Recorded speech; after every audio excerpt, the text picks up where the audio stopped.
And welcome back to Barrier Blitz, everyone, where Etchy currently leading the standings with a 302.34. Cyan just hitting the Elite Four right now, trying to be the third finished run of the day.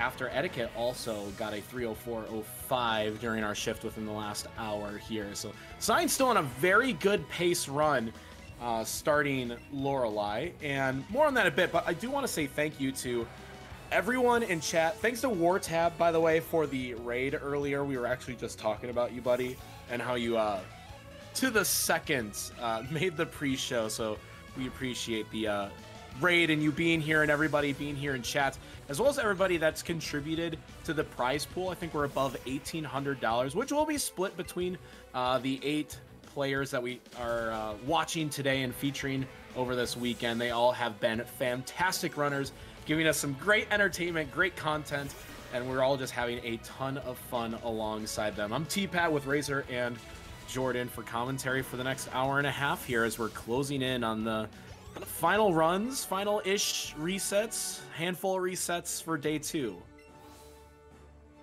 Yeah, it's getting towards the end now. Still, what, 4.5 hours worth of resets, just a bit under. Yeah. So, and then 3 hours of stoppage time because we know Jayosh is going to use the last 3 hours to do his last run. Keeping me up until 7 a.m. So Cyan's run, and we've been following this for almost the entire time here, it has been an incredible pace run through the middle part of the game. Only to find just a couple hiccups here or there. I think the biggest tripping point was both the kind of subpar Starmie. I think it was like a 1030 CP Staryu when caught. It's lacking in special attack, but it was Koga's gym that really was just a killer. You know, minimize into toxic, into protect, into having to use an extra center because after using the elixir before Koga's gym was completely out of psychics to use after the gym. So that was kind of the biggest tripping point that took Cyan from like a low 302 pace to now kind of more of a modest like or 302 pace to a 303 pace or so. Yeah, it's definitely still close to a lowish 303. This is still a bad Starmie, keep in mind, so it's very possible. Let's see, what is he at here? 132 special attack. That's gonna be fun for the Dragonites. Do you have those ranges off the top of your head? Or on off hand? the top of my head? No, let me grab my notes. Actually, I do have those. If I had a guess, it'd be probably around the 10 and 16 range, because 140 is guaranteed. I know that. So on Lance, that thing 132 is actually a. I was gonna say your pausing unsettles me. Because it's just like, I just imagine you just looking down the list being like, okay, now 13, 16, now 12, 16. I don't know. So 11 and 16. I saw the I saw the Gyarados ranges first. Gyarados is 100% guaranteed. It's an 11 of 16. All right, well, we'll hold our breaths. Yeah. Assuming he doesn't level to 54 prior. Right. He probably will, which will make it a lot better range. Yeah, just the additional 2 or 3 points of special attack is going to help.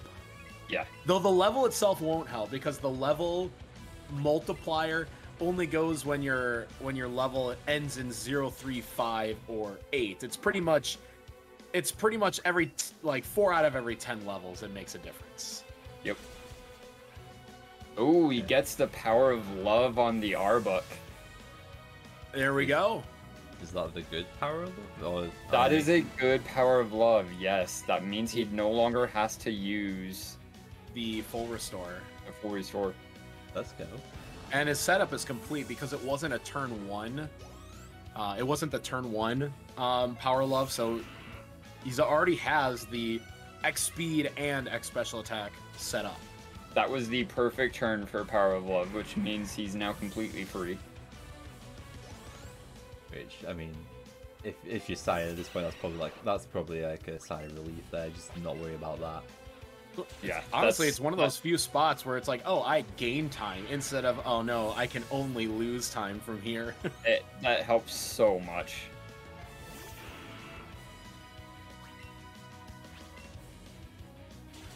And we should also say, no, Edgy's going to be coming up to Route 10 soon, so that's going to be a very important section coming up there. And then Headstrong is just about to fight Jesse and James in the game corner on the Rocket Hideout. And everybody else is fairly in the early game here. Yeah. As Pinkish actually just pointed out, Jim just faced Ace Army. Foreshadowing? Anybody? True. All right, 2 fights to go for Cyan. Hey, uses the ether on the right move. That's good. I don't know about you, but I've only picked up the Max Elixir instead of the ether to just have that like little extra peace of mind that there's no chance that I ether the wrong move. So I used to actually pick up the ether. I've done that. I used to do that rather often. Problem was I have had 3 different occasions where I used it on the wrong move. Yeah, because if you're mashing A, it's just going to go to Scald instead of Psychic. Yeah. So I had 0 Psychics left for Champ and Land. Did you even try to win those fights? I did finish one of them, yes. Because I had a God tier Starmie. Oh, so you just Hydro Pump. But otherwise, yeah, no. Like, after doing it 3 times, and twice in a row, mind you. Because it's so easy just to accidentally click too early. I quickly went to Etiquette's way of just, you know what? I'm skipping the ether. I'll grab the Mix Elixir up in Mansion. And that's what I was taught to do immediately. So that's the only way I've ever known how to do that. But a lot of the runners do. That's what I would do, just for sake. For sure. And when we talk about the ethers and the elixirs, it's not just, unlike most of the other Pokemon games, that you have your bag has like these different slots that, you know, your healing slots and your X item slots and, you know, all these other different, you know, pouches in your bag. This game's a little bit different in that everything's kind of in the same slot. It's a little bit more complicated than that. But everybody tries to get their menu organized in such a way that you're just 1 click away to an X special attack or an missed range into hanging on with the power of love. Range. I try my best not to shout out then, just because I know in my head. I just saw that, I was like, no! And it's like, ah! The run is alive! Turn around, the missed range into Power of Love, the second Power of Love in 2 fights for Cyan. This run might be destined to finish. As well, because he got the level up to 54, so that put him at 134 special attack. It had 134, which means that was a 13 of 16 range and missed the range. Alright, we're gonna have to see if Cyan's gonna play this a bit. Well, can you really play this a bit safer with a 1 controller fight? No, I mean, he has to go into it 1 controller because he only has 1 Pokemon in his party at the moment. Yes, he'll be doing a 1 controller. So the question here is, how kind is Champ? We just no crits. I really want Cyan to finish. I really at this point. Because at this point, it doesn't matter the time. Just please, just let him finish. Yeah, finish. Get a time on the board, and this is gonna be a good time too. This is going to be a very good time. This will be a PB if you can not have too many issues, I believe.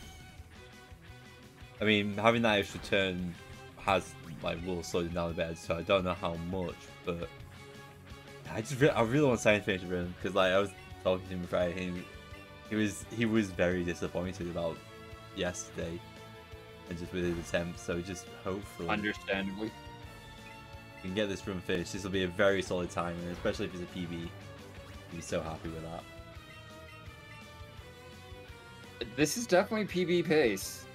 Yeah, I think he played that safe because I think he would have survived an air slash. but he didn't want to risk the crit, which again, Yeah, don't blame him. Heals again here. That's so close. That's a high roll if he does.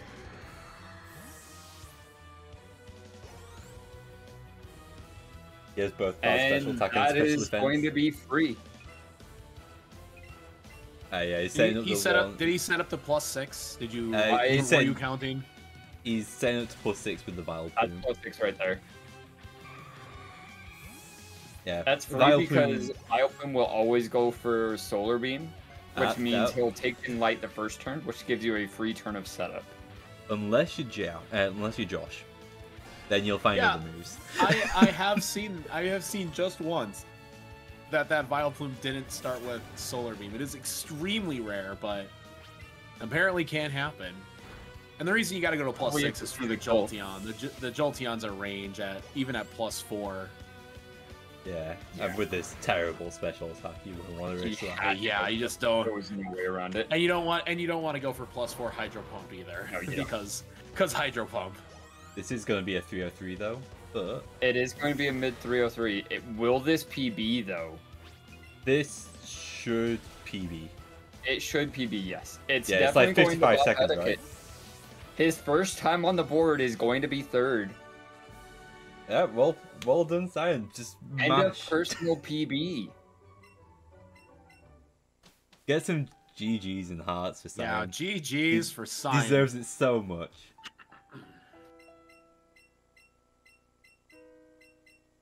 It's like, come on, mash faster now. Now it's just literally mashing. Yeah, this is. I mean, I could say unless the game decides to crash, but that's very unlikely, and should not happen. But just needs to. Deserved. Well deserved. So happy for him, finally getting a run done. Patience did pay off indeed.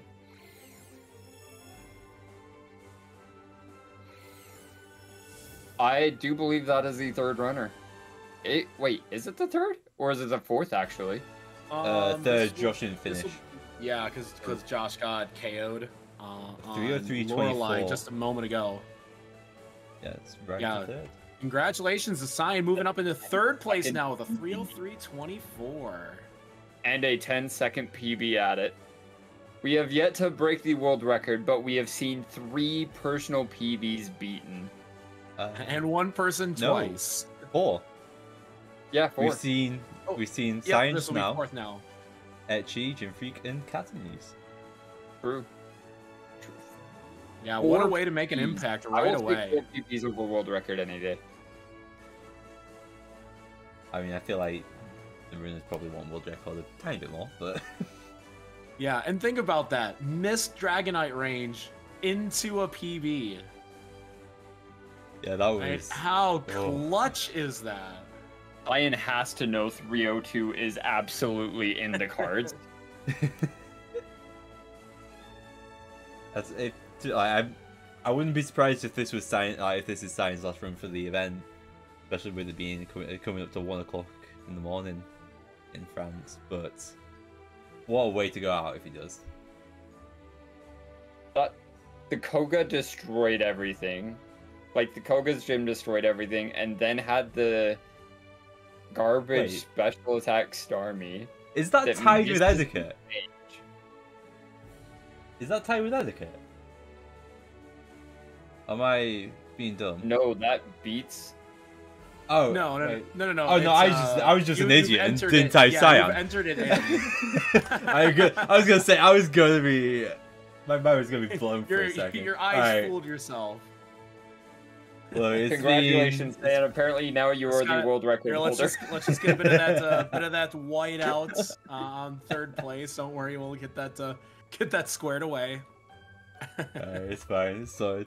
Let's get that in, and then also get that in. So it's just to show on that screen right there. 303.24 Cyan, not etiquette. Can we get Saiyan in here? Like, that's awesome. At a moment.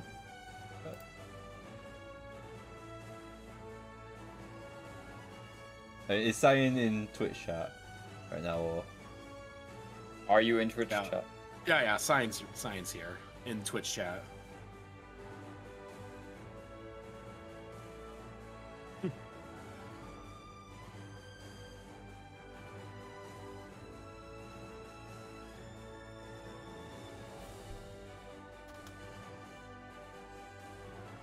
But yeah, that is an incredible run. That is an incredible run. And again, it's one of those things where that mental attitude, especially after what happened through Koga's gym, to have that kind of power, you know, that mental power to continue through the entire run is that takes a lot of strength.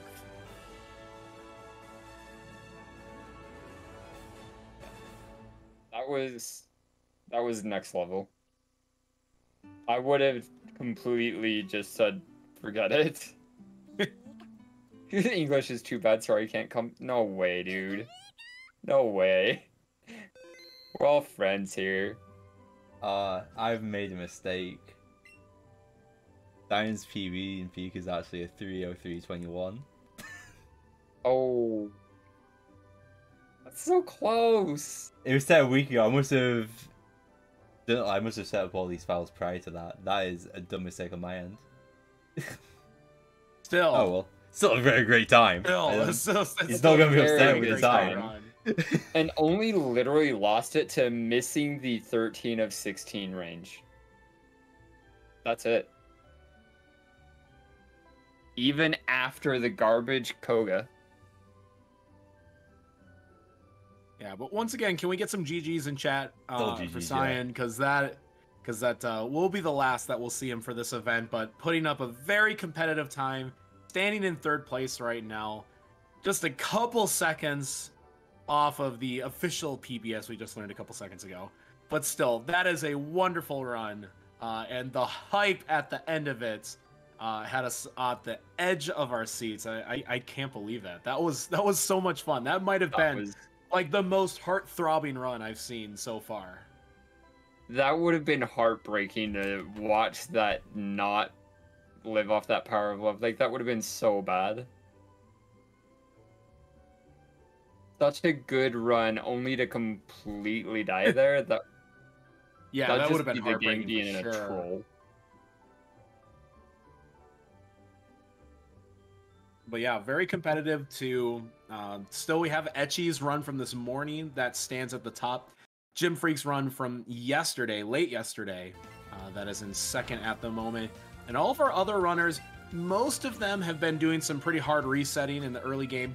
Looks like the farthest ahead at the moment is now Headstrong, who is on the final Jesse James fight at the top of Pokemon Tower. Let's see here, 35 Pokemon going into Pokeflute, probably a little behind in terms of total catch counts, but the time itself looks pretty solid. Elsewhere on the board, Etchy again is in Rock Tunnel, but this time he is riding the Rhyhorn, which seems to be a rarity for him over the last month. There has been quite a Rhyhorn shortage in Rock Tunnel, and it might not just be him. I think it's a lot of runners that have been complaining about their Rhyhorn catches recently. So he's the next farthest. He's the next farthest ahead. Then we have Jim Freak. Jim Freak just caught a Psyduck that would indicate that they are on Route 6 at the moment. So, yeah, probably getting ready for a Route 6 skip, getting ready to get to Rival 3 around that time frame. Everybody else is still in. We have Kerbis and Mount Moon. Etiquette just finished the Brock fight, and Caternies is just heading towards the Brock fight. So no one's in the middle of their Pikachu or Eevee resets. They've all got a runnable one at the moment. So I think there's going to be a lot of early mid-game action for the next hour, which is, Razor, you, me, and Jordan are going to be here for the next hour. Yes, we are. Yeah. Also, Shelty with that terrible pun. Oh, jeez. That one had to be made, though. Do I delete the message? No, see, you can only make that joke if May were commentating. because May always says Rhydon, and it's just like it's Rhyhorn. He does. And then even when she's serious, like not memeing, we'll say Rhydon, and it's like, no, you mean Rhyhorn. It gets her every time. Yep. And there's water. Yeah. Yeah, I knew that was coming. I wonder if that was a bingo square. Oh, Gym Freak. Oh, look at. I think actually might. Gym Freak's Route 6 skip. It was just like inch, go for it. There was also a Psyduck that can kind of unsight you at times, where it's like, oh, are you going to be in the way? I saw one of Etiquette's runs where there were 2 Pokemon on the other side of the trainers, like on the Vermilion side of the trainers, and they were right in the middle of the routes. So it was either you get the skip and you'll get 2 encounters, or you fail the skip. And I think it unsighted him so badly that he missed the skip. At that point, I would rather miss the skip and dodge the 2 pokes. Meanwhile, Headstrong got to do the easiest skip in the game. This one, I was just like, no. At first, when I was first learning this game, I was just like, there's no way. There's this trainer that's directly looking in the path of that gate to Route 17. It's like, nah, trainers are pretty blind in this game. You can, as long as you get off your ride poke, you're good. Yeah, I may have done that a few times until I realized you could run into the Pokeball there and dismount. As soon as you figure it out, it's like, oh, this is the easiest skip in the game. Yeah, it's 100% really easy. Just like use the Pokeball right to the right of the path there.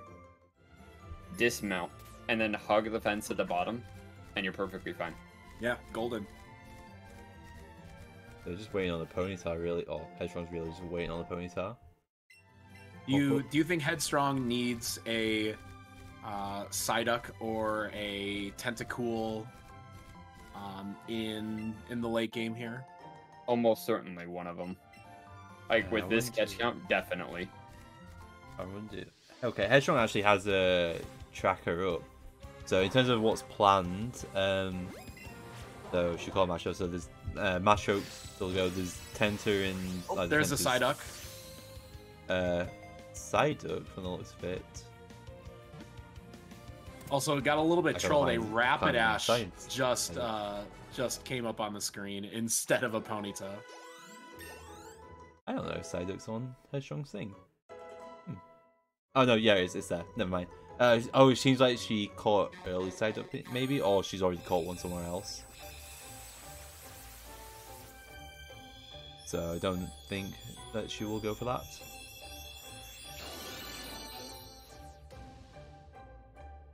Gosh, with the unfortunate poison.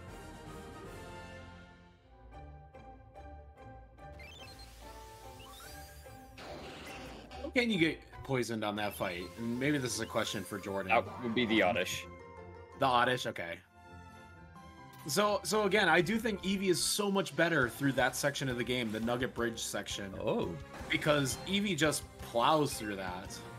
Okay, Headstrong just ignoring Ponyta. She's going. Oh, I say ignoring Ponyta. It's not Ponyta, but she's going straight for the Rapidash. Straight for the Rapidash. This is very risky. I wonder if it's just one of those runs at this point as well, though. I think it's one of those runs at this point where he doesn't have a pony showing up, and he sees this, so he's going right for it. You can also skip the rare candy in Mansion, because you'll have already picked up the rare candy for Ponyta at this point. And it's like, okay, well, I don't have to use that, so I can just use that extra rare candy. Which is actually really handy on a bad Starmie. Unfortunately, we're getting have one breakout.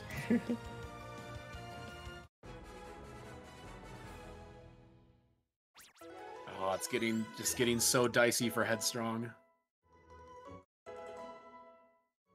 Okay, catches in.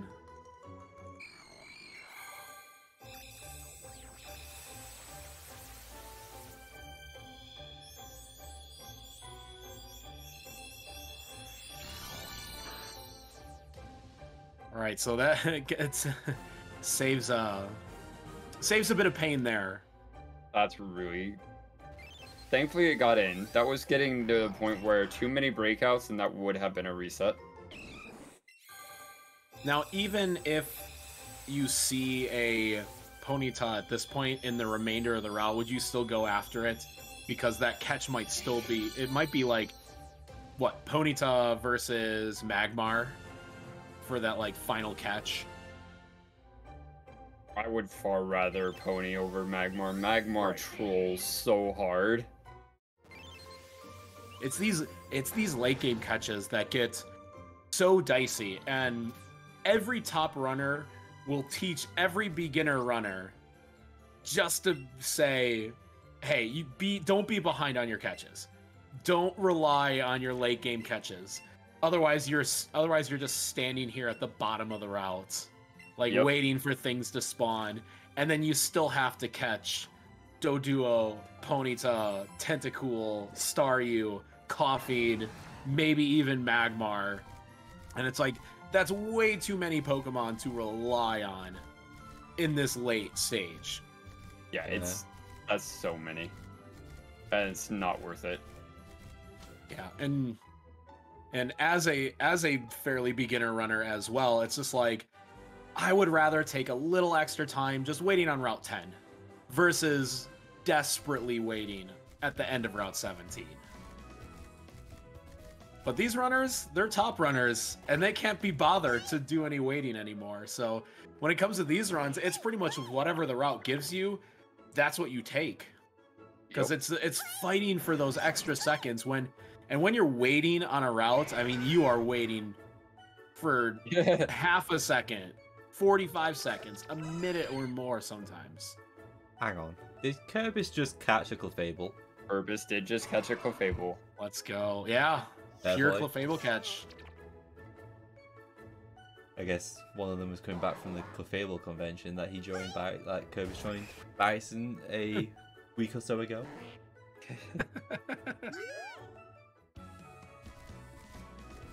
I think we all know late on the lure too. Out, that would have been a reset. So that was really late on the lure because he was back on the bottom floor towards like that last Jesse James cutscene. And I didn't think the lure could last that long into Rock Tunnel.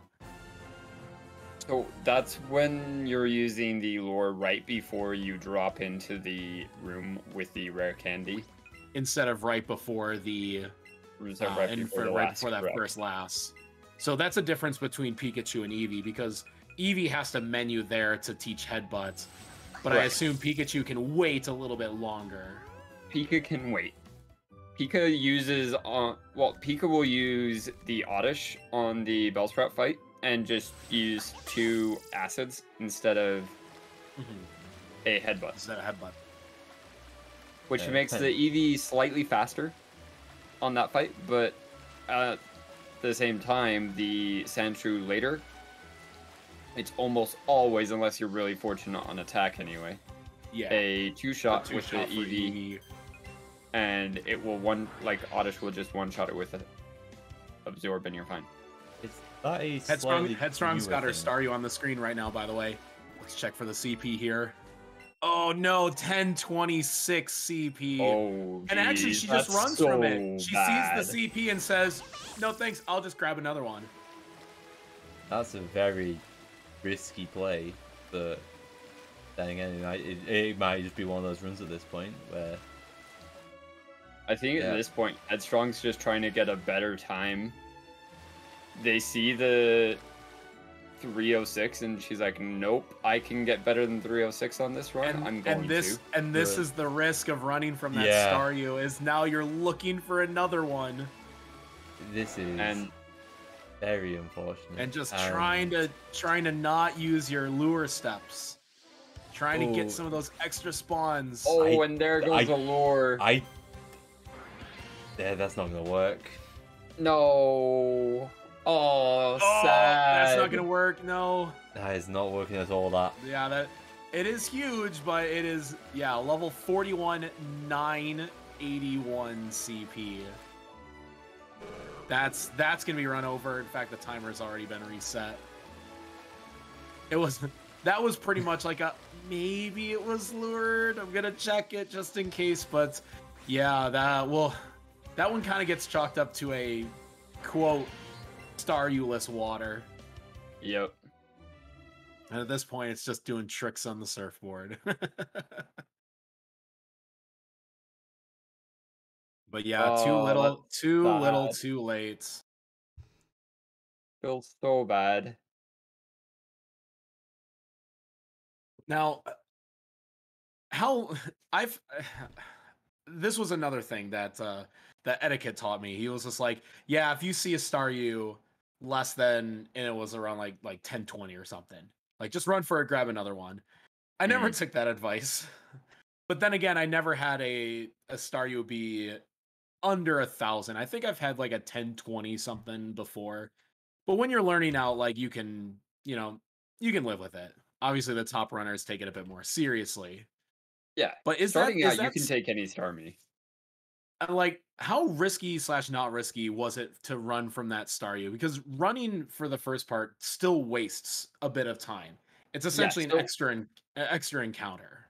Yeah, it immediately makes it an extra encounter, which loses about 10-12 seconds probably. But then you're still the risk risking. Of what other Staryu are you getting? In this case, it was none. Yeah. Which we saw the risk in that play right there. You can either risk finding another one, or are you going to get a great one, or are you still going to get one that's just as bad? I have had Staryu-less waters before. Same. And it's just like, it feels really bad to get all the way to that point. Everything's planned out, and you're like, this is how the run dies. This right here. And for any of the new players or just casual watchers, the way lures work is that it makes all the Pokemon that spawn on the route the maximum possible level. I think +1. Correct me if I'm wrong on that, but it essentially makes them as high a level as possible. So any lured Staryu will automatically come at level 43. We know that for sure. Anything that pops up after the lure could be any of its normal range. And in fact, we caught a bit of an example of that from Headstrong, with the next one only being level 41. The one after that was level 39. And it's like, that just doesn't work. That doesn't work with the route that we've set up for this. And that actually applies to all of the catching locations in the game. Even the Viridian Forest, we don't catch anything until after it's lured, because we want to catch that Caterpie and that Weedle at level 7, not at level 2 or level 3. Yeah. Yeah, so that's the one reason why we always use lures, and we'll, like, throughout all of the catching sections, we'll always have a lure up. Just because that extra level on top of so it takes the max level that's possible, adds one to it, and immediately gives you the most possible experience you can get. And it also populates the encounters more frequently. Yes. As well. Which makes such a big difference, especially in Tower. Yeah, because Tower has such a sparse spawn rate. You can be lured in Tower and never see anything show up anyways. Yeah. Like, that's totally reasonable. It's not uncommon at all. So it is. And that's another place where it's like, I get right before those last steps, and I'm like, all right, I'm gonna wait here for like 10 seconds. Please, something spawn. and sometimes you're lucky, and sometimes you're not. And honestly, there's times when you get into Tower and your catch count's so bad that you must get the Ghastly, but nothing shows up at all. And you're like, well, rip run. So that Ghastly catch, I mean, how vital do you think it is to get that Ghastly? I feel like sometimes it helps, and sometimes with how erratic it likes to move around, sometimes it almost hurts the run. To even just hit or miss. Yeah. That really depends a lot on what your catch count is prior. Yeah, like if you can afford like swapping in Psyduck or swapping in Tentacool instead of Ghastly, then you're totally okay then not getting it. Yeah. So we start the runs with Pokemon that we plan on catching right out the gate. Like your Pidgey, your Pidgeotto, the Rattata, the Raticate, things like that. We don't always plan on getting Krabby, per se, because it's not guaranteed to spawn. It's the lowest of those spawn rates around 10. And it also evos at level 28, as opposed to a single level evo like the Nidos, the Spearow on that route. Things like that. So it's possible, especially like Abra. Getting an Abra immediately guarantees you 2 extra pokes on top of what you're planning. So if you can get into... But catching that Abra is so hard because sometimes it can spawn, and because of its behavior in the overworld, it's just like it can teleport. Like I can't tell you how many times it spawned, and I was looking my character was looking directly at it, took that half a step at it before I even noticed it was on the screen, and it was gone. And it's like, oh well, there goes the Abra. Yeah, that's the unfortunate part of Abra, and it's a 4% spawn, so we don't ever plan on it. It's great if you get it, because it's an extra 2 pokes, and it means you can skip 2 pokes later. So if you happen to be ahead on pokes, like we've seen outrageous catch counts, throughout this event. If you get into that tower point and you're ahead 2, great. Because that means, okay, now I may not need to get the Ghastly. The worst is when you go into tower and you need Ghastly and Cubone. That's bad. That's just asking for trouble. I'm granted, catching Cubone in tower is ideal. Because then it's a single level and it evos as opposed to 4 levels. But its encounter rate's so low that you would never bank on it. If you see it in tunnel, you just grab it in tunnel. Yeah, if you see it in tunnel, grab it. If you don't, hope you see it in tower. Tell me this, Razor, have you ever managed to freeze the Abra? As in, like, you see it on the screen, you can use the second player to kind of jostle it while you run towards it from the front. I think I have. I think it's in my unsubmitted PB that I can't submit. Joker actually taught me this trick, and it's really, really cool. So Abra, when it spawns on the overworld, if you're looking directly at it and go towards it, it will teleport and despawn. So usually you have to kind of sneak up behind it in order to encounter it without running away. However, if your second player is controlled, nothing in the overworld can interact with the second player. You know, like you can walk through Trainer's Vision with the second controller and it won't activate.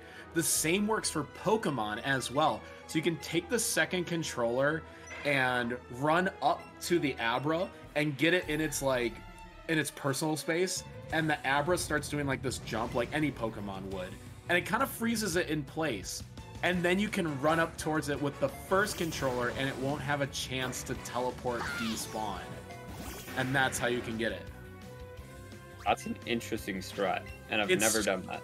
It's so cool, and I had Joker teach me how to do that, and I used it in a run too. It was actually on a Route 7, Route 8 Abra, and I'm like, oh, I see an Abra. It's looking towards me. Here, let me summon the second controller.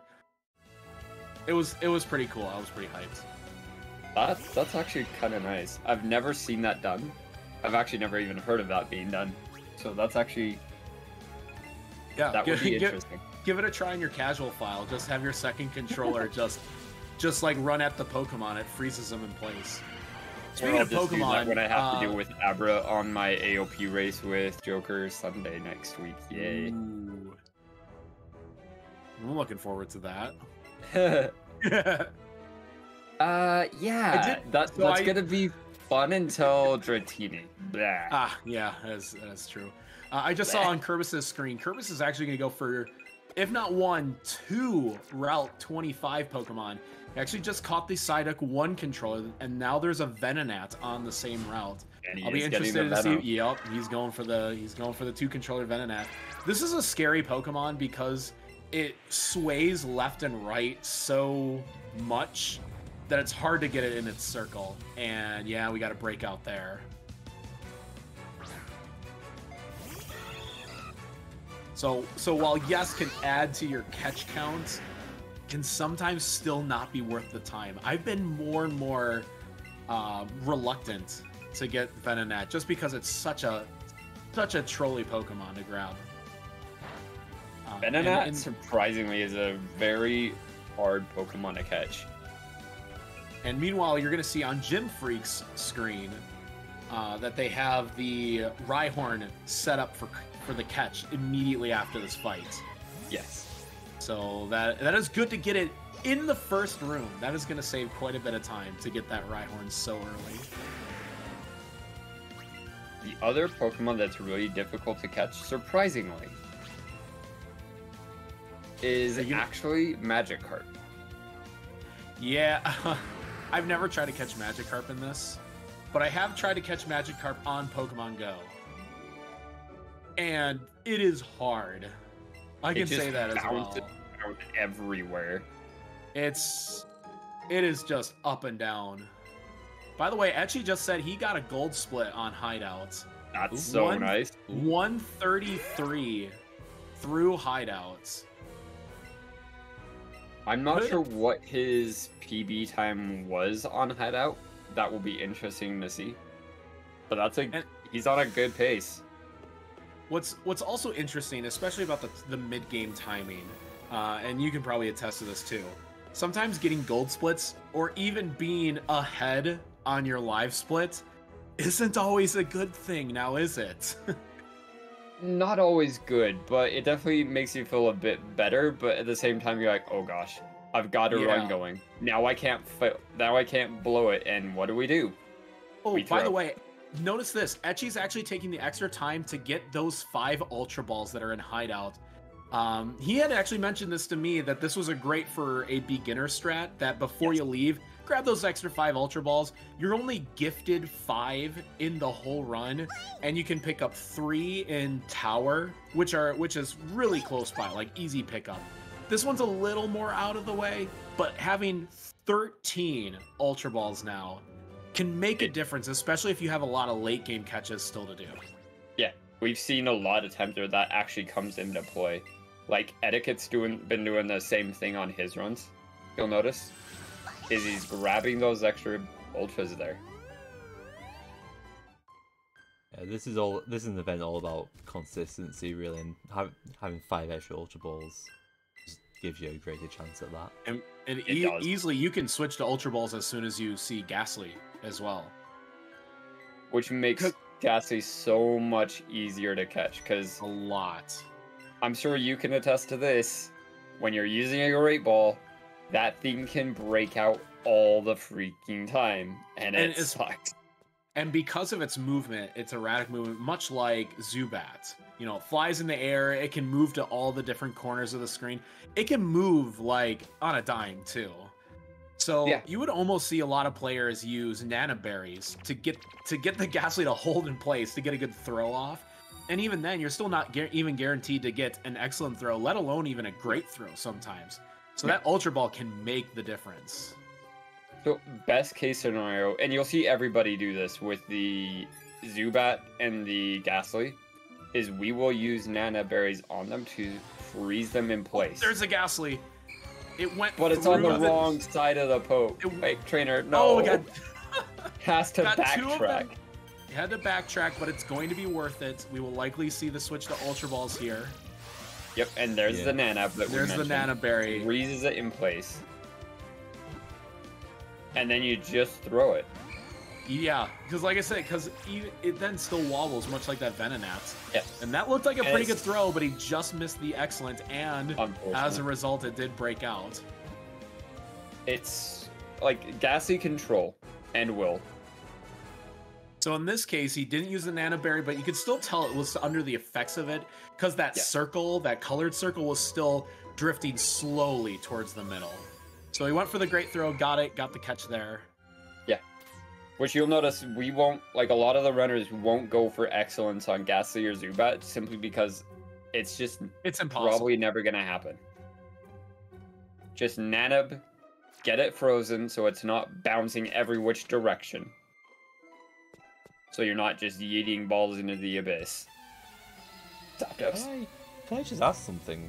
I noticed on Edgy's screen that like when he was doing that skip, like the menu popped up for, I think it was like a lower one, I guess, a lower menu, I guess. The train started rotating, but as soon as the menu came up, it actually positioned itself back. Is that? Yeah, that is a before. There is it is a very friendly mechanic, and how the spinners react to what you're doing. Unlike most other games, the moment that anything happens, whether you start a fight, a wild fight, a trainer battle, open the menu, or even pick up an item off the ground, if spinners are in the middle of their spin, they will reset. It freezes them for a moment. So in this case, he had to obviously wait for the spinner to look to the left to cross to get that Ghastly. But as soon as that spinner crossed, he was out of the menu, he de-summoned the second player, and that spinner basically, on a timer, doesn't have a chance, because it resets back to, like, its original, like, starting point. So even if they were just about to spin, they'll have to wait for that whole timer, that spin timer, to run out before they make that spin. So he was able to cross back without any risk. Which thankfully spinners in this game are just so much easier than, say, oh, I don't know, your Oras? Oras is interesting. At least you can't, at least if they can only look up or down, they can't hit you left or right. That's all I'll say about that. Though I think anybody who's run Gen 2 knows that Gen 2 spinners are also awful. I would personally rather deal with Oras spinners than Gen 2. Yeah. There's a reason why Speed Choice turns spinners off in Gen 2. Yes. That's a reset for Gym Freak. Yeah, reset for That's Gym Freak sad. there. And everybody else, just aside from Etchy, is before the first hour mark, so they're pretty much on the around the Cerulean Route 6 area. Almost everybody. Yeah, we J-Ash got is getting 4 close to people Route all 10. right there.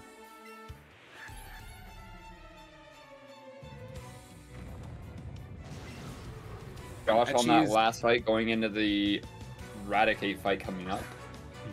And Etchy's on the last fight for Eevee, period. It's actually quite amazing that you go from the Tower Jesse and James fight with about a level 30 Eevee, and there are no other fights until the Scientist in Mansion. And you're going from a level 30 to a level 45, right? Yep. And you'll catch that, as we mentioned, you'll catch that Staryu at 43 and just rare candy it a couple times.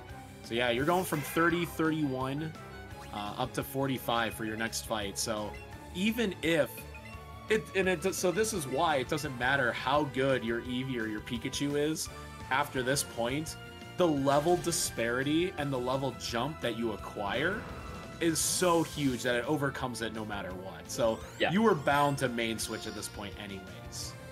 Josh mentioning that he needs a good Route 10 and a good Rock Tunnel to continue this run. Yeah, it's yeah, he's already at the hour mark and he hasn't even hit Route 10 yet, which I do think is a little behind where these players would like to be. Yeah, this is definitely behind where he would normally like to be. I think you're usually getting, your first or second Route 10 catch at the hour mark, and he's already a minute behind that. By the way, I love this movement. Notice how that second trainer just totally ignores everybody, and he, with both of the Joy-Cons, runs the second player all the way to Route 10. I just love that control, because that is much harder, and I'm usually looking at the wrong person. And like when the second player runs through the spinner's vision, I'm just like, what are you doing? Oh wait, that's the second controller. I tried doing that and I'm like, I just can't. I can't. I think if you're doing that, you better pick if you're the boy or the girl and stick to that. Otherwise, one of these days you're gonna accidentally pick the other gender, and you're gonna forget about that in that kind of movement. You'll be like, oh, whoops. Yep, and then you're gonna run right into the trainer that you didn't want to hit. Oops. That's a thing. Despite some of these spawns, Josh's Route 10 doesn't seem to be too bad as of yet. Like, Yeah, he got at two- least he catching things. He does have 2 right of the 4 away. Well, 5, actually. But there's only 4 Pokemon that can spawn on Route 10 at the same time. And if it's getting populated by only Fearos and Raticates, It's so bad. then it's just sucking up all your spawn points. Which is where you'll see a lot of players start using repel strats. I can still allocate 1 repel. And if you repel relure, There is a repel strat And- right there. yep. This is going to be the 2 make or break, Fearos and really. 2 Raticates immediately doing that. In fact, that's a great point to use the repel strat, because he actually got the prompt to relure and chose, okay, no, let me repel first. Because that's exactly how many steps you have. You don't have very many steps that first time around. Yeah, that was the perfect time. Yeah, I'm like rewarded instantly with the Spearow popping up with that relure. So I think he's going to wait for the other spawns to come up. Looks like he needs Nidoran male and maybe Krabby if Krabby decides to show up. If all 4 of those aren't, I think he's going to leave. But he's going to really hope for that one. He got. He got the Magneto, but he ran into Rat instead. Ooh. Yeah. Yeah, he was a bit cornered there, wasn't he? I think That he might was wait. hard. I think he might wait. Cannies, no. Oh, Caternies hits the Oh. hits the right trainer on the Route 6 skip. I think this might be the hardest skip in the game. It's either this or Alexa Or right Alexa. in there at the end. Yeah. Yeah. Or Lesser or Alexa. What was it? What's the name again? Oh, I don't know. either Trying of to these get two somebody's names. thing that pop up. I have Now, had that before on my for- stream. For Eevee, hitting either of those 2 trainers, while is time loss, they're automatic one-shots. I think it's like a Vulpix on one side and the Bellsprout on the other. You've got the move to KO it in Yep. 1 turn. It's just really annoying because you It's know it's worse on avoidable. It's It is worse on Pika. That's interesting. Because Pikachu can't deal with the Bellsprout, I don't think. I don't think Pika one-shots it. Somebody who actually runs Pika can correct me if I'm wrong, but I don't think Pika one-shots that Bellsprout. Meanwhile, I Etchy's don't on believe routes. so, no. And Etchy's on Route 17. He got Psyduck first. I saw Dodrio on the route. There was I didn't 2 see if there was Dodrios. 2 Dodrios. That's what I thought, because I was like, No. wait, isn't that a Doduo? Nope, there's a 3rd head on that one. Yeah, that was what I was surprised about. Just seeing like the Dodrio, I was like, okay, I mean, this was like, okay. Yeah. Like, what's the percentage for Dodrio? Is it like a? I'm going to throw out random numbers. I guess I'm going to say 4. Low. It's It's way low. low. Yeah, that's Like a 1%, good way to put it. probably 4. I think it's 4%. 4 or 5. No! Oh, what is this? What is But happening? yes, Josh confirmed. Oh, so Bellsprout on Kerbis, Route 6 is a Kerbis 2-shot. also hits the same Oh trainer. no. And Like, on he hits it Pika. on the, and he hits it not only on Pika, but he hits it on the way up, which is typically easier because you have more space to line up that exact spot. Yeah, that's quite unfortunate. I don't know, like. Oh, and there's the Doduo. By the way, Razor, if you caught that, the Doduo spawned like on that second player, and it had to kind of jump because it was like in its personal space, thus freezing it in place. I didn't catch that. I saw Kerbis's. I'm just looking at Etiquette's screen because he's got that skip come up again, so we're going to get a 3 for 3 here. Yeah. By the way, the Dodrio is a 5% encounter. Yeah, I figured it was like 4 or 5%. I know that Eevee is that, which is always fun in AOP because you have to get 3. Yeah. Fun. Yeah, 3 Eevees. It seems like Josh is continuing with his run, so decent in the Fruit 10. I mean, Don't know about happy, but at least fine enough with it. Also, yeah. Feel the great balls there. Yeah, usually having to use the repel means that, you know, your first set of slots weren't great, but he got the next set quickly enough, and he got 4. And a lot of top runners, they're satisfied with 3 out of the 5 that they're looking for. Yeah. But most everybody should be going for 4. Oh, ideally you get 4, if not all 5. Getting all 5 is so good.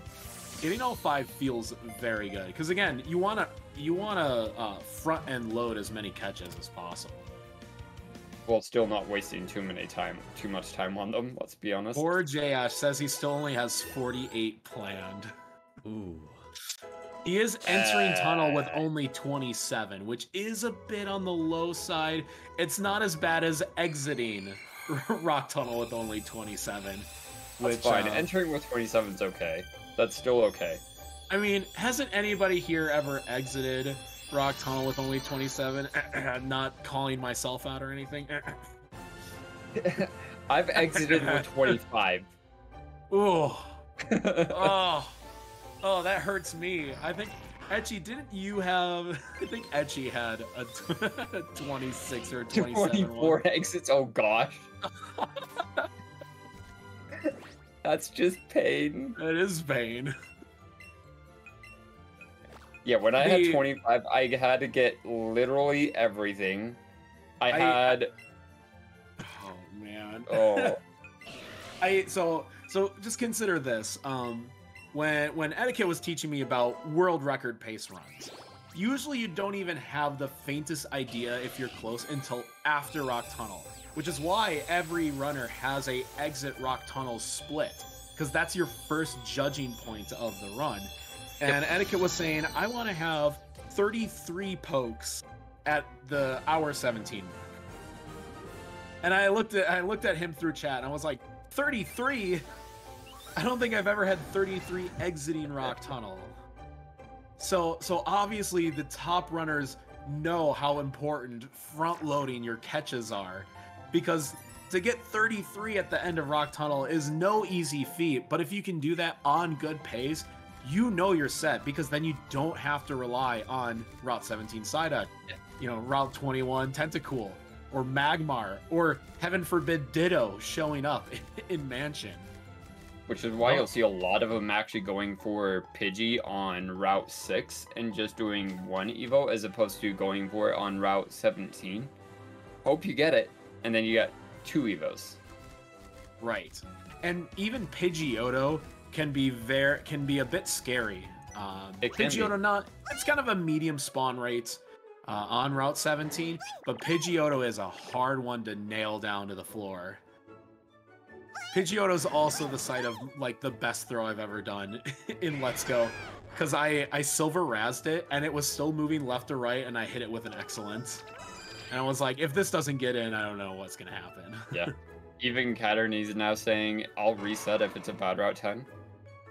Which, to be fair, I feel like every time something like that's been mentioned in chat, they've gotten a decent enough like Route 10 or whatever it is that they mentioned to then carry on the run. Why does it feel that when you give the game an ultimatum, it's like, oh, okay, I will be nice to you now? No, because it's not necessarily being nice. It might just be prolonging the agony. It depends. Yeah, that's fair. That's fair. That's when like a 8-turn Archer 2 happens, and it's like, nope. I'm gonna give you a great Route 10. I'm gonna give you a great Rock Tunnel. I'm gonna lead you on. Pull the rug out. I don't know. I think the worst is when it's just like, if I don't get 4 Pokemon to spawn on Route 10 right now because this run is so bad, I'm going to reset. And then the game gives you those 4 Pokemon, says, no, I'm not all bad. And then you immediately get a Rhyhorn-less Rock Tunnel. And it's just like, you just keep going. You keep wondering why you're so far behind and why you're suffering. And it's like, okay, if I don't get Ghastly in Tower, I'm going to reset. And then the game gives you a Ghastly just so you keep going. I feel the game does that a little bit more often than not. Just a bit. The game, I swear, does listen, and it's... Why? Just... Yeah, why? Why? Can you be kind? So Etchy's going for the silver Razz Tentacool, because in the water you can only do one controller catches, and that silver Razz makes a big difference in its catch rate. It does. In fact, the circle goes green. Yep. It makes a major difference and almost guarantees the first ball catch.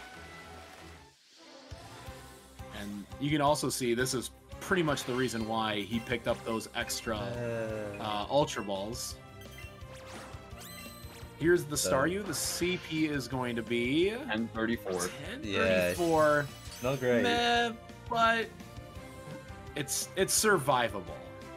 Same story here, using the Silver Razz. That excellent should be no problem to get in.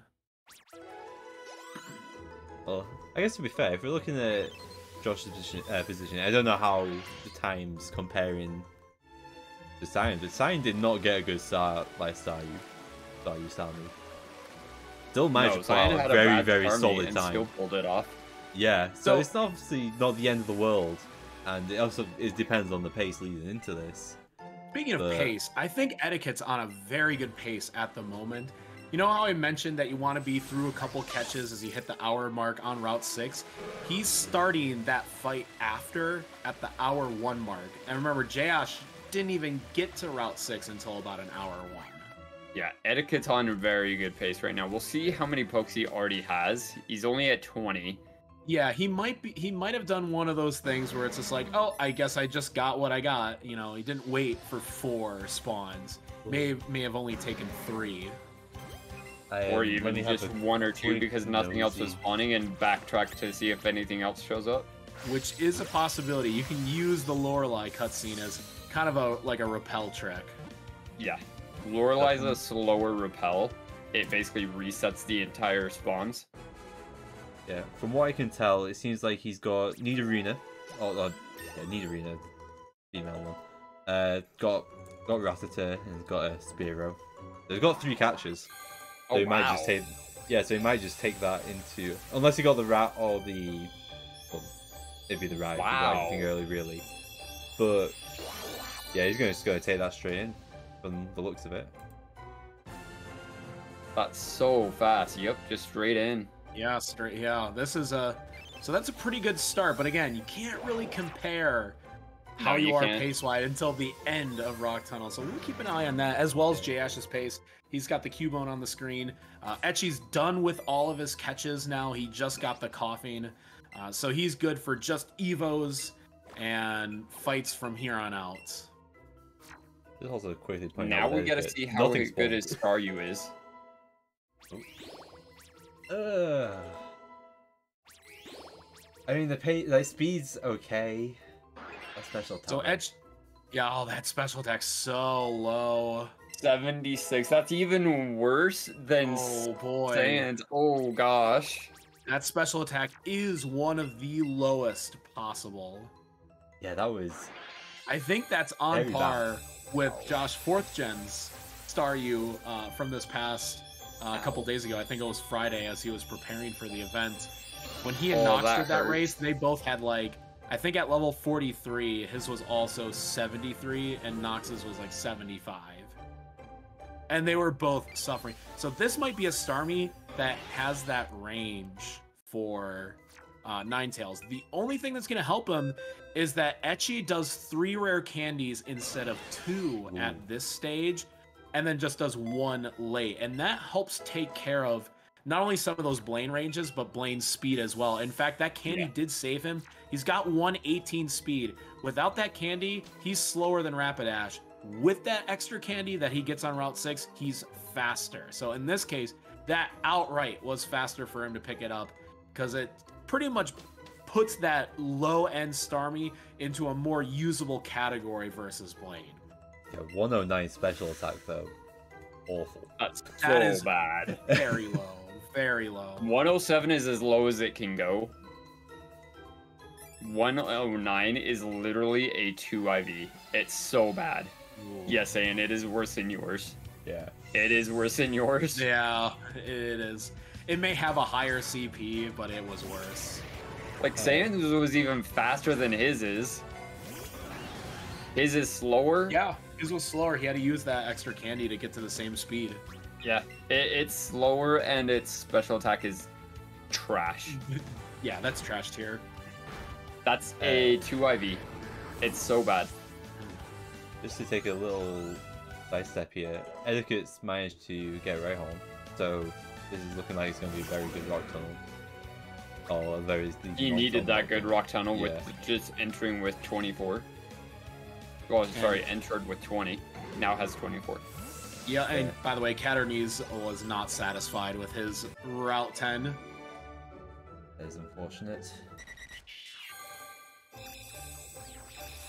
Don't count on it, Caternies. You got this. You got this. Well, one more go. I mean, to be fair, like Caternies. I mean, day one MVP, right? Yeah, day one MVP. Went until 5 a.m. I will agree to that. Would not like blame him for only going for one more run. Wasn't even satisfied with one PB. Had to get 2 PBs during the events. And then saying has to be day 2 MVP. Yeah, to not feeling 100% day 1, using that time to rest to lay down an epic time. Yeah, I would say Saiyan is probably I would say Saiyan is probably our day 2 MVP as it stands. If he's not MVP, he deserves to be fan favorite. Yeah. You know what? Runner of the day. Yeah, we could probably vote that. Yeah, I will back that one. I will back that one. Yeah. Nice dodge from Etchy there. I mean, if Etchy also double PB's day 2, that would be pretty close to my vote as well. Yeah, that would be like kudos, like top level that. Yeah. Yeah, and don't count Etiquette out. By the way, Etiquette not having a good second room, he actually resets that second room to get better spawns. Looked like he only had like a handful of Gravelers and Onyxes that were just kind of mucking up all the slots there. So he reset the room to get better spawns. Which you will see every now and again. Ideally, you don't have to do that, but generally speaking, we'll probably reset if you have to reset it more than just the once. Now, one of the other weird mechanics of this that we haven't mentioned yet, when it comes to catching, is that once you catch something, you are on a catch streak of that Pokemon. And while that doesn't show it in the Cerebi notes or whatnot, when you're on a catch streak, that Pokemon is more likely to show up on future spawns, which absolutely doesn't help us in the speed one when we're trying to get unique spawns to begin with. Yeah, so like you might even notice sometimes on Route 10, they'll see a Pokemon they might want, but wait for the other Pokemon to spawn, just so it doesn't potentially risk the chance of having that Pokemon you caught spawn in those right, you don't want to catch a Nidoran female right away, only for the next 3 slots to also be populated by Nidoran female because you're on a catch streak. Yeah, I know for sure. So a lot of the shiny hunters know about the catch streak mechanics, because that's what they use to shiny hunt for specific Pokemon. I think it goes up to like 50 is like the max multiplier. I'm not sure on that one, but that's because imagine shiny hunting as a speedrunner. I mean, we could ask Etchy because he does shiny hunt Let's Go in his spare time. Definitely not calling him out or anything, but he'll use that to like practice certain Pokemon. Speaking of Etchy, unfortunate that he got confused by the Manma. I'm pretty sure it's more common than not for it to happen, but it's still a shame when it does. Generally, yeah, it's a bit 50-50, and it's not even like 100% to land. I think it's more favored to go for the confusion than it is to try to flamethrower. Yeah, but it's still a bit timeless. Oh, and even with flamethrower, it is unfortunate. What did Etiquette have when he went into Rock Tunnel again? Etiquette had 20 entering Rock Tunnel. Nice. And now he's already at 29. Yeah, actually, so it was kind of weird. I saw him hesitate on his menu there for like a split second, and I was wondering what that was. And I think he's just trying to manage his party right now. as best as possible. Obviously, with this Graveler catch, Etiquette's one of the few that will do the Graveler boom strats. So he wanted that Graveler to go immediately in his party, try to minimize the number of times he has to open his menu to manage that. So Yeah. looked like he took like an extra second or two just to make sure that the menu was in the way he wanted it to be. Because yeah, he definitely entered tunnel with only like 20. And he's already at 30, so early Arca. Early Arca with a Rhyhorn as well. He was riding the Rhyhorn leading up, so that is... Well, I know there was research done into it. I don't know how much because May was telling us yesterday that like in an ideal world, like earliest possible like Growlithe Arcanine level up to the earliest possible Ponyta saves 11 seconds. Okay. And she's like, I will die on this hill. And you're going to see just how much faster that Arcanine is going to run. It is one of the fastest ride pokes in the game. It is tied with Rapidash. I believe some of the flying Pokemon go really fast, like Aerodactyl is a fast ride Pokemon. Yes. In fact, Aerodactyl is what you will use at the end of the AOP runs. We'll swap that in on AOP as well as... What is Etiquette doing? What is Etiquette doing? Oh, Etiquette's gonna go for Kangaskhan. What? Oh no, and Etchy doesn't talk to the trash can. He accidentally talked to the trainer in Surge's gym. Oh. Etchy, no. What? I'm gonna be honest, we've all made that mistake, but I wasn't expecting Etchy to make that mistake. And Etiquette going for the excellent throw on the Kangaskhan. Is he gonna get it first try? He does! Yeah, no. Etiquette gets... We have a Kanga run. What? Ball. What is this? Kanga is 1%, by the way. I mean, 1%. The AOP runners, all the AOP runners in this call are going, how is this possible? I want to know, why did Etiquette go for it? Oh no, what's happened to Jayosh? Looks like Jayosh has stopped. What's happened there? So Jayosh distracted by caught anything else. Porygon. It looks like he got one of the rare spawns on Route 7 or 8, but it may not have been a good catch.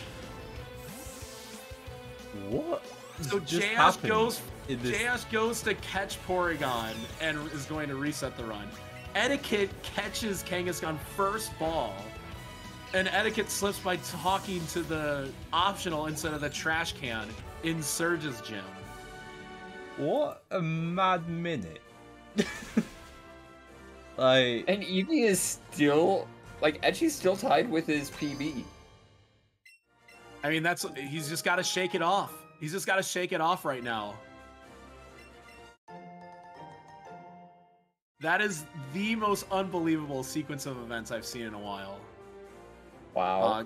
Kerbis, by the way, is also in Rock Tunnel at the moment. Yeah, he managed to catch Rhyhorn already. This is actually really lucky. I thought Kerbis accidentally ran into a Rhyhorn that spawned on him, and it gave him a Machop spawn instead. So he kind of got bailed out there. That's minus really the breakouts.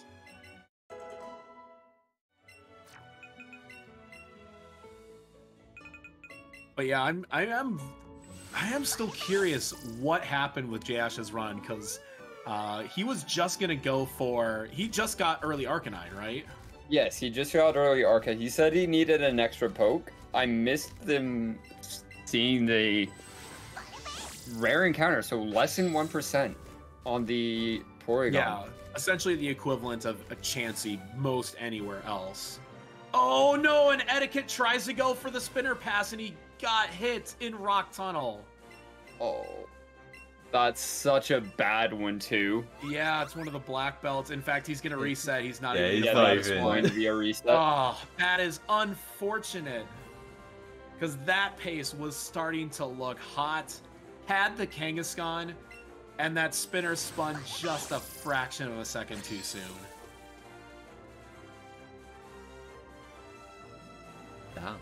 Wow. Well, that was a sequence of events. Like the last 3 minutes have just gotten absolutely crazy.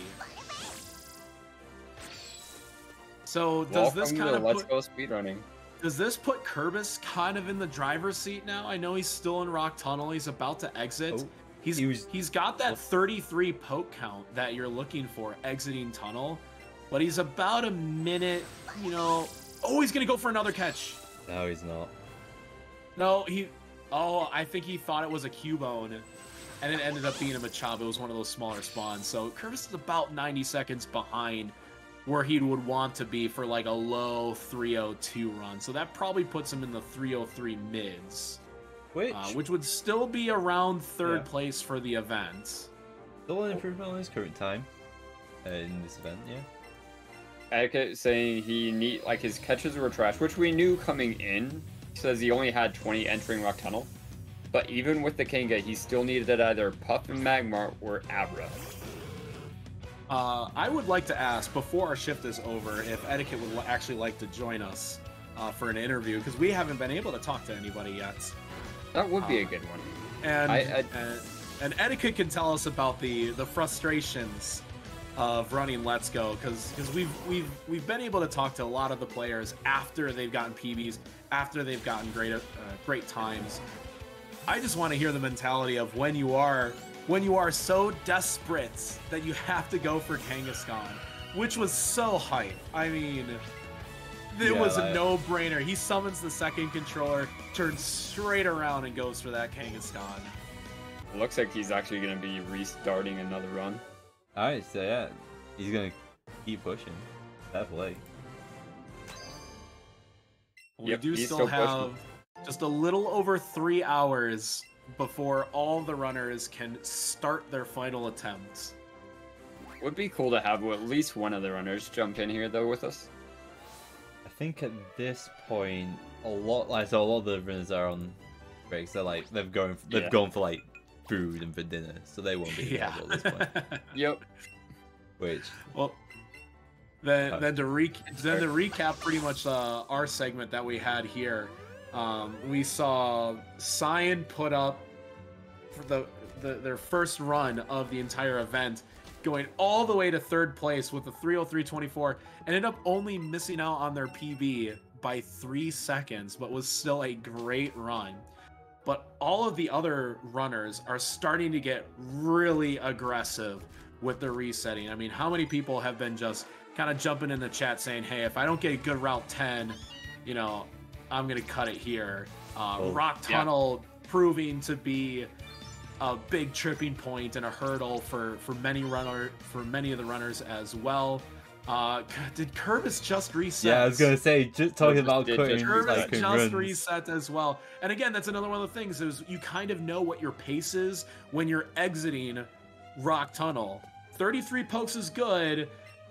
118.30 was not. So you wanted to be closer to 117. So it's like, okay, I'm a little bit too far away from where I'd want to be at this moment. Yeah, Rock Tunnel has been a huge tripping point, but we've got Etchy that's getting into Silphco right now. Looks like our schedule should put us through the legendary Archer 2 fight, which is almost how we started commentating 3 hours ago. Was a couple of the runners were on Archer 2, and you know what goes around comes around. Can't get away with plus 145 after Rock Tunnel. That's definitely fair.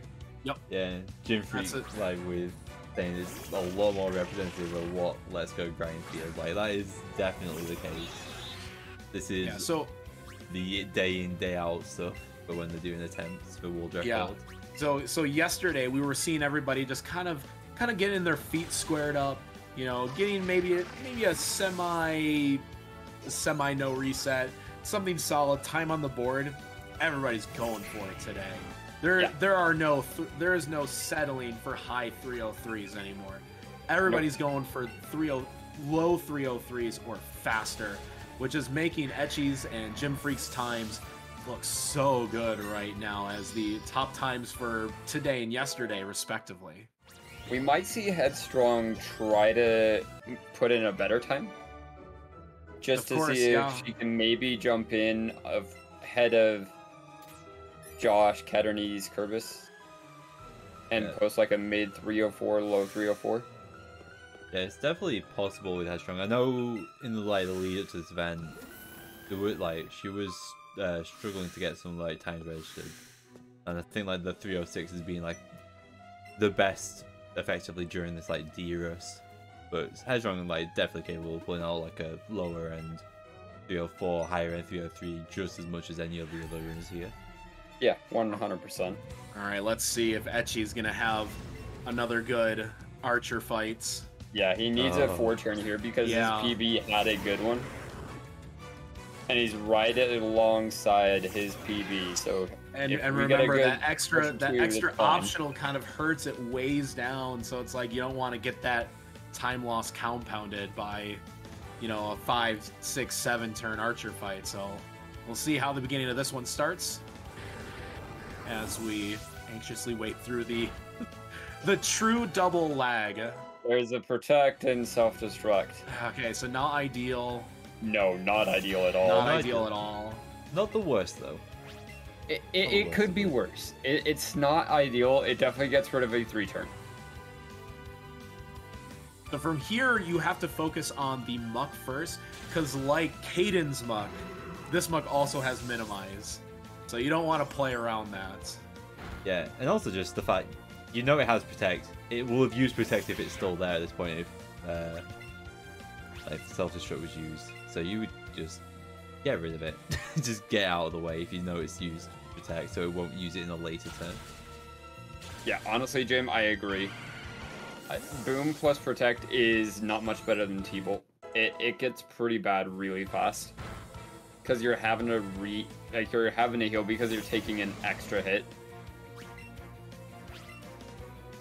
Classic Cubone, going for a headbutt instead of Bone Ring. Why? So this is already turn 4, and the double Bone Ring could have gotten our 4-turn fight, but now it's looking like it's going to be a 5-turn. It could still be worse because of that Sucker Punch. So at this moment, he's got to heal Starmie, otherwise he'll get KO'd here. That Bone Ring is good. He needs this Cubone to use an attacking move. Use Bone Ring or even Headbutt, but not focus energy. Looks like he actually is just going to go for it. Oh, and he lived. Okay. Literally the same fight as PB? Okay, you're still right there. But with such a bad Starmie, he's still he's still pushing PB. Yeah. Still neck and neck, but got a 5-turn fight. Not ideal, but not the worst.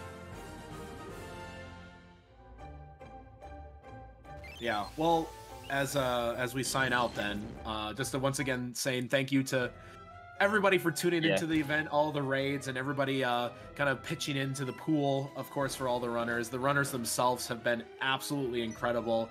They all deserve your follows, everybody. If you do follow P or follow E in chat, you'll be able to follow all of their channels. They are fantastic runners, so make sure to follow them even outside of this event. This is all, and again, special thanks to Jordan as well for putting all of this together, because we know all the hard work that you've done for this. That'll be it for me until the finale tonight, and you won't want to go anywhere because this has been absolutely incredible these last 3 hours and these last 2 days. So I'm excited to see how this is going to finish up for us. It's been fantastic. This will actually be it for me. I am done for the night.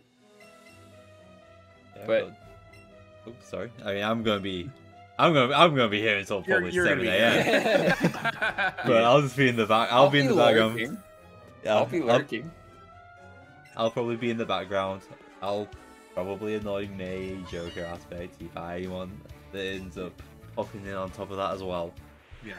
Well, we'll see everybody in chat. You do that to everybody, so I mean, we're all friends.